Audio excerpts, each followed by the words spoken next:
नमस्कार, स्वागत है आपका हमारे यूट्यूब चैनल में। इस वीडियो में हम लोग भारतीय नौसेना द्वारा हाल ही में अरब सागर में किए गए कुछ महत्वपूर्ण अभियान के बारे में पढ़ेंगे और यह अभियान किनके विरुद्ध किया गया है, उनके बारे में भी पढ़ेंगे, उनका इतिहास देखेंगे, वह कब जो है विद्रोही हुए और किन कारणों से हुए।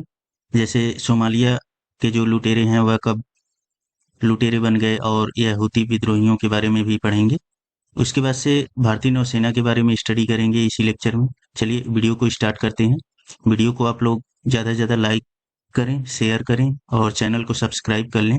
चलिए, पहला है 15 मार्च 2024 को माल्टा के जहाज एमवी रूवन को छुड़ाया गया। तो यह जो है 3 महीने समुद्री डाकुओं के कब्जे में रहा। यह माल्टा का जहाज एमवी रूवन था। ठीक है, इसमें जो है 35 समुद्री लुटेरों ने भारतीय नौसेना के सामने सरेंडर किया और 17 क्रू मेंबर को मुक्त कराया गया। नेक्स्ट दूसरा था 27 जनवरी 2024 का। ठीक है, श्रीलंका के मछली पकड़ने वाली ट्रॉलर थी। इसमें जो है 3 समुद्री डाकू श्रीलंका के मछली पकड़ने वाली ट्रॉलर का अपहरण कर लिया था। तो भारतीय नौसेना ने सेशल्स रक्षा बलों और श्रीलंकन नेवी के सहयोग से इसको बचाया। तीसरा था कि 17 जनवरी 2024 को एमवी जेनको पिकार्डी। ठीक है, तो इसमें क्या था, यह आईएनएस विशाखापट्टनम को रात 23:11 पर मार्शल द्वीप के एमवी जेन को पिकार्डी से डिस्ट्रेस कॉल मिली थी। तो नेवी ने 1.5 घंटे के अंदर वहां पे सहायता पहुंचाई और लगभग 22 चालक दल को, जिसमें 9 भारतीय मेंबर थे, वहां से बचाया था। फिर उसके बाद से लाइबेरिया का जहाज था एमवी लीला नॉरफोक। ठीक है, इसको 4 से 5 जनवरी 2024 के बीच जो है समुद्री लुटेरों से बचाया गया था। इसमें भारतीय कमांडो जो हैं जहाज पर उतरे और सभी 21 क्रू मेंबर को समुद्री डाकुओं से बचाए और समुद्री डाकू जो है फरार हो गए इसके बाद से। फिर उसके बाद से टीम प्लूटो पर मिसाइल हमला हुआ था। उसमें जो है भारतीय नौसेना ने मदद पहुंचाई थी। वह कब हुआ था, तो 23 दिसंबर 2023 को। ठीक है, इस जहाज में टोटल 22 चालक दल थे और उसमें से 21 भारतीय थे। ठीक है, तो अब उसके बाद से यह देखेंगे हम लोग कि सोमालिया के समुद्री लुटेरे कौन हैं और वह कब समुद्री लुटेरे बन गए, इसके बारे में टोटल देखेंगे। तो यहाँ पर देखिए, यह अफ्रीका महाद्वीप है यह। ठीक है, तो इसमें यह इरिट्रिया, यह जिबूती, यह इथोपिया और यह सोमालिया है। ठीक है, इन चारों को मिला करके बोला जाता है हॉर्न ऑफ अफ्रीका, मतलब अफ्रीका का सींग। और यहाँ यह यमन यमन है, जिसमें हूती विद्रोही हैं। इसको सपोर्ट ईरान से मिलता है। ठीक है, यह हूती विद्रोही जो है किसका किसके विद्रोह किसके विरुद्ध काम करते हैं, तो ये जो है अमेरिका और इजराइल के विरोधी हैं। ठीक है, तो यहाँ सबसे पहले हम लोग सोमालिया के बारे में पढ़ेंगे। तो ये गल्फ ऑफ अदन है, मतलब अदन की खाड़ी है। यहाँ यह लाल सागर है, यह हमारा अरब सागर है। यहाँ से मैप में थोड़ा देख लेते हैं इसको। यहाँ यहाँ पर देखिए, यह अरब सागर है, यह यमन है, यह सोमालिया है, यह अदन की खाड़ी है। ठीक है, तो यहाँ पे समुद्री लुटेरे जो है यही सोमालिया के हैं और इसमें जो है यहाँ यमन में क्या है, यहाँ पे हूती विद्रोही हैं। यहाँ पे यह ईरान है, यह इसको फंडिंग वगैरह प्रोवाइड करता है। ठीक है, तो देखते हैं अब लोग हम लोग कि सोमालिया के लुटेरे कैसे बने। तो सोमालिया के कई समुद्र तटीय इलाकों में सरकार नहीं है, लोग जो चाहते हैं वो करते हैं। इससे समुद्री लुटेरों और स्मगलर्स को बढ़ावा मिलता है। ठीक है, तो कैसे ये समुद्री लुटेरे बन गए, तो सोमालिया के समुद्र में बड़ी तादाद में मछलियां मौजूद हैं, पहले भी थी अब भी हैं। तो 1990 के समय अर्थव्यवस्था जो है मछलियों से चलती थी सोमालिया की। तब यहाँ समुद्री लुटेरों का उतना डर नहीं था और समुद्री लुटेरे थे भी नहीं। ठीक है, अधिकतर लोग क्या करते थे, मछली का व्यापार करते थे।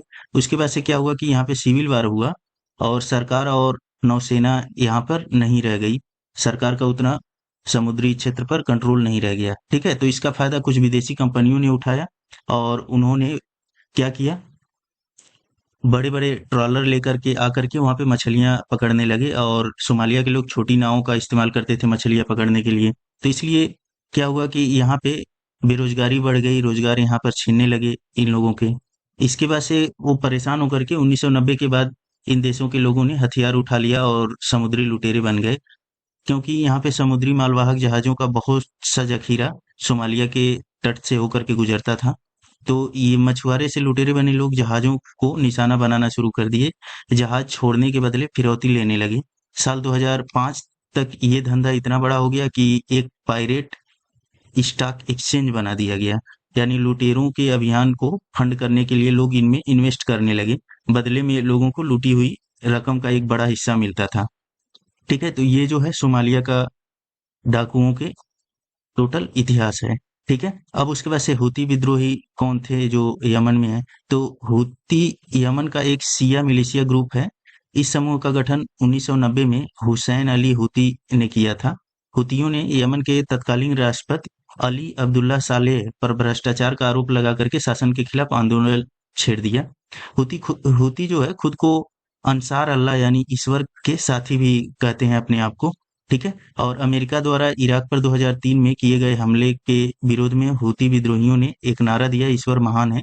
ठीक है, और उसके बाद से अमेरिका और इजराइल का खात्मा हो, यहूदियों का विनाश हो और इस्लाम का विजय हो, यह 2003 में नारा दिया था। हूती विद्रोही जो है क्या कर रहे हैं, इजराइल द्वारा जो हमास पर क्या किया जा रहा है, अटैक किया जा रहा है।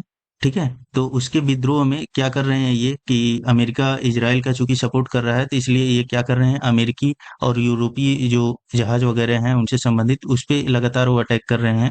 कहाँ पर? लाल सागर में। तो हूती विद्रोही जो है लाल सागर में कुछ दिनों से करीब 27 मालवाहक जहाजों को ड्रोन और रॉकेट हमलों से निशाना बनाया है। ठीक है, और इसके जवाब में अमेरिका और ब्रिटेन ने यमन में हूती विद्रोहियों के ठिकाने पर भी हमले किए हैं। ठीक है, तो इस जगह पर शांति क्यों होनी चाहिए? ठीक है, लाल सागर और अदन की खाड़ी में शांति क्यों होनी चाहिए?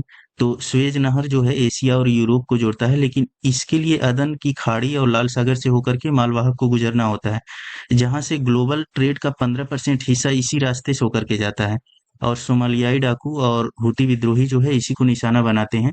तो जिससे यह ग्लोबल ट्रेड का लगभग 15% हिस्सा, जिसमें बहुत सारा जो ट्रेड है वह भारत से होकर होता है, तो उसको इफेक्ट कर रहा है यह। ठीक है, तो इसलिए यहाँ पे शांति होना चाहिए। तो यहाँ पे भारतीय जहाजों को तैनात किया गया है। ठीक है, तो भारतीय नौसेना ने अदन की खाड़ी और पश्चिमी अरब सागर में अपनी सबसे बड़ी तैनाती की है। इस बेड़े में 12 वारशिप हैं, जिनमें 2 अदन की खाड़ी में और 10 उत्तरी और पश्चिमी अरब सागर में तैनात हैं।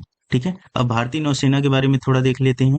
भारतीय नौसेना की स्थापना कब हुई थी? तो 5 सितंबर 1612 ईस्वी में हुई थी। ठीक है, तब इसे गुजरात के स्वाली इलाके में ईस्ट इंडिया कंपनी के व्यापारिक जहाजों की सुरक्षा में तैनात किया गया था।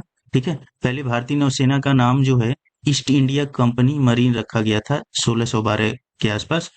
1686 में इसका नाम बॉम्बे मरीन, 1863 में हर मजेस्टी इंडियन नेवी, 1892 में रॉयल इंडियन मरीन और 1934 में रॉयल इंडियन नेवी रखा गया। और आज़ादी के बाद यहाँ से रॉयल शब्द हटा दिया गया, अब क्या रह गया है, इंडियन नेवी रह गया है। उसके बाद से नौसेना दिवस जो है 4 दिसंबर को मनाया जाता है। इसी दिन क्या हुआ था, तो पाकिस्तान से हुई 1971 की जंग में इसी दिन हमारी समुद्री सेना ने कराची पर हमला किया था और पाकिस्तान को बहुत नुकसान पहुंचाया था। इस ऑपरेशन का नाम क्या था? तो ऑपरेशन ट्राइडेंट इस ऑपरेशन का नाम था। किस दिन? तो 4 दिसंबर के दिन 1971 में। तो उसी दिवस को क्या घोषित कर दिया गया? नौसेना दिवस घोषित कर दिया गया। ठीक है, नौसेना में टोटल कितने स्टाफ मेंबर हैं? तो 67,000 से ज्यादा अफसर और नौसैनिक हैं। करीब 300 जहाज हैं और भारतीय आईएनएस अरिहंत और आईएनएस चक्र जो है न्यूक्लियर पावर से लैस सबमरीन है। इसके अलावा 2 एयरक्राफ्ट कैरियर हैं, 139 निगरानी जहाज हैं, 20 सबमरीन हैं। ठीक है, और केरल स्थित इंडियन नेवल एकेडमी जो है एशिया का सबसे बड़ा ट्रेनिंग एकेडमी है। इसके पास 7 किलोमीटर का समुद्र तट है जो नौसैनिकों की ट्रेनिंग देने के लिए इस्तेमाल किया जाता है। भारतीय नौसेना का जो मोटो है वह क्या है? सम नो वरुण। यह जो है भारतीय नौसेना का मोटो है। ठीक है, इसका अर्थ होता है वरुण देवता हम पर कृपा करें। ठीक है, तो इस वीडियो में इतना ही। वीडियो को आप लोग ज़्यादा से ज़्यादा लाइक करें, शेयर करें, चैनल को सब्सक्राइब कर लें और लेटेस्ट अपडेट पाने के लिए बेल आइकन दबा लें। धन्यवाद।